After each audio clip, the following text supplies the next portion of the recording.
પાવાગઢમાં 500 વર્ષ જૂની પ્રતિમાઓ તૂટતા જૈન સમાજ લાલઘૂમ. દ્વેષ બુદ્ધિથી કોઈએ મૂર્તિ તોડી હોવાનો જૈન મુનિનો આરોપ. મોડી રાત્રે પાવાગઢ અને સુરતમાં ઉગ્ર વિરોધ પ્રદર્શન. પાવાગઢ મહાકાળી મંદિરના જૂના પગથિયાની બાજુમાં સ્થાપિત કરાયેલી 500 વર્ષ જૂની જૈનોના તીર્થકર નેમિનાથની પ્રતિમાઓને પાવાગઢ મહાકાળી મંદિર ટ્રસ્ટ દ્વારા કાઢી લેવામાં આવતા સમગ્ર જૈન સમાજમાં તેના ઘેરા પ્રત્યાઘાતો પડ્યા છે.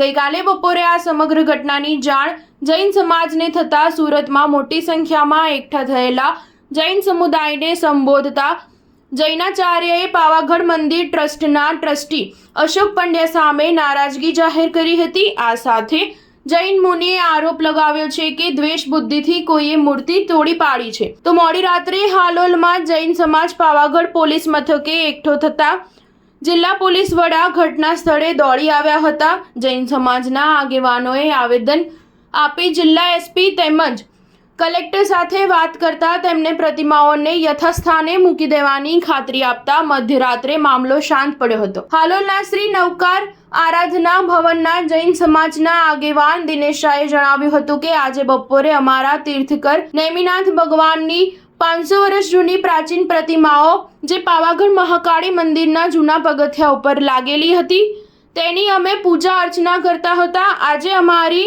આસ્થાને આઘાત લાગ્યો છે. અમારા જે પરમાત્માની પ્રતિમાને અમે પૂજતા હતા તેને મંદિર ટ્રસ્ટ દ્વારા અમને કોઈ જાણ કર્યા વગર જ આ બધી પ્રતિમાઓને કાઢીને એક જગ્યાએ અંદર મૂકી દીધી છે. વધુમાં તેમણે જણાવ્યું હતું કે આ ખૂબ જ અશોભનીય વર્તન કર્યું છે. ટ્રસ્ટ દ્વારા અમને કોઈ જાણ કરાઈ નથી. તો આ ટ્રસ્ટને ખાસ વિનંતી છે કે આ પ્રતિમાઓ અમારા પરમાત્મા છે.